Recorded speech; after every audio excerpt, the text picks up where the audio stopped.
Hello everybody, it's Yashar here, back again with another video. And in this video, I'm going to quickly update you on recent changes in my stocks portfolio, including my new buys in the last month. The dollar figure of my own portfolio at the moment is close to 125,000, almost 113,000 in wealthsimple, and 12,000 in National Bank direct brokerage. And our combined grand portfolio of me and my wife worth a little bit over 158k today.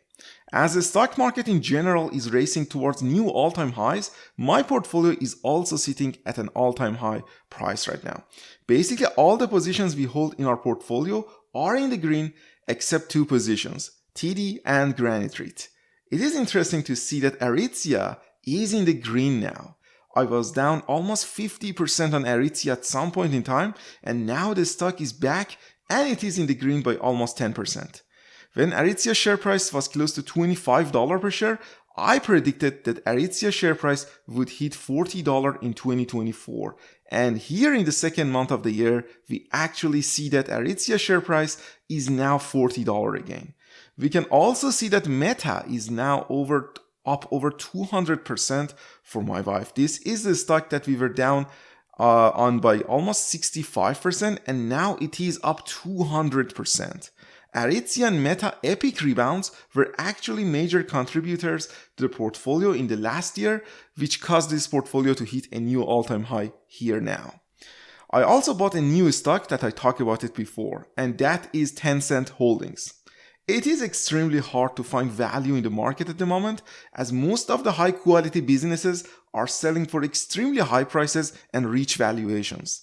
However, Tencent is one of the few high quality businesses that is still criminally undervalued. The reason is clear: geopolitical risk of locating in China, but I personally think that even considering the risks of being in China, this business is selling for a large margin of safety, which I can't ignore it here, especially in this market where it is very hard to find undervalued businesses. I bought a small stake of 60 shares in Tencent inside my National Bank direct brokerage account, and the position is almost flat for now. I'm not going to invest a lot of money into Tencent, as there is a real risk due to geopolitics situation, but I think the upside potential is also huge here, so I like to have a small stake in the company. If Tencent was a US company, I'm pretty sure that it would trade for at least $100 per share and not $37 per share. Okay, now let's look at the overall portfolio allocation. This is a nice graphical representation of the stocks we hold in our combined portfolio. This is an overall concentrated portfolio with only 15 different stocks.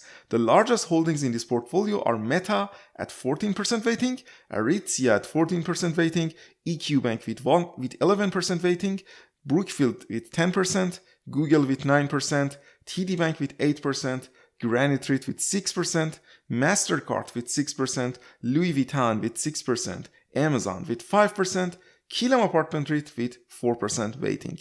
These 11 stocks together form almost 93% of the value of our combined stocks portfolio at the moment, which shows how much I believe in these companies and how much we are concentrated in these positions. After these 11 large positions, we have 4 stocks with a total weighting of almost 7%, which are Monster Beverage, Tencent Holdings, Allocation Couche-Tard, and Canadian Pacific Kansas City. Of course, the plan is to build a larger stake in these 4 companies in 2024 so we can have a much more balanced portfolio at the end. In terms of the sector allocation, financials and tech are still our largest holdings, followed by consumer discretionary stocks. In terms of the currency allocation, most of our stocks are in Canadian dollar, almost 86,000 in Canadian dollar and 70,000 in US dollar. In terms of the dividend, my portfolio pays me $1,832 per year completely tax-free, which is good. I plan to increase my dividend income to at least $2,000 per year by the end of 2024 through buying more shares in my dividend stocks, reinvesting the dividends, and also dividend increases. In terms of the individual account performance, let's look at my personal RRSP account first, which performed very well this year. This account consists of only US stocks and it is up 47%. I had a few new buys in this portfolio in the last months, which was all about buying more shares of Monster Beverage. Right now I have 55 shares of Monster and I am up around 1% on the position so far. It's still a small position, but I will try to consistently buy more shares of Monster in the coming months if the share price dips a little bit more. My target share count in Monster is 100 shares, so right now I only have half of my target position size in the company. I also have 26 shares of Amazon, which is up 72% so far. Amazon by far was my best performing stock in this portfolio, and I added the stock in January 2023, which was probably one of the best times to buy Amazon. I wish I bought more shares during that time, but it is what it is. My plan with Amazon is to just hold the stock at the moment, but if I see a dip in the share price, I would like to buy more shares of Amazon.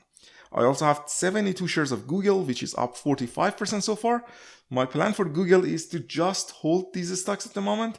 I don't want to buy more or sell this stock at these levels, as I believe Google is fairly valued here.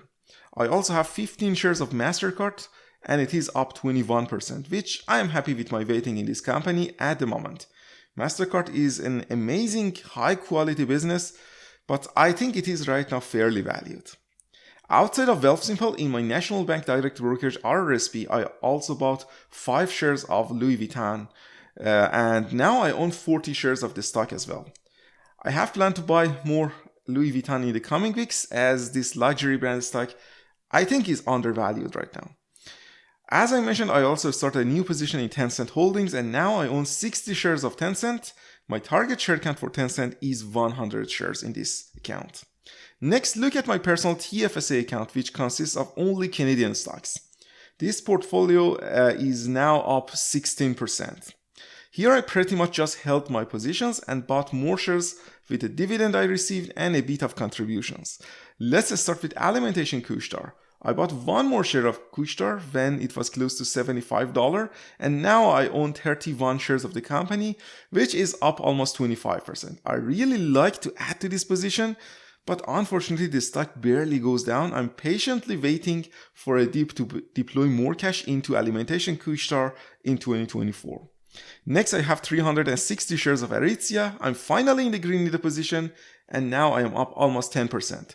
If Aritzia share price hits $50 per share, I would actually start to trim my position, as the position size would be too large at that point for my taste. But for now, my plan is to just hold my shares and track the next earnings report of the company to see if the inventory continues to go down and if the management of Aritzia can solve the margin issues of the business.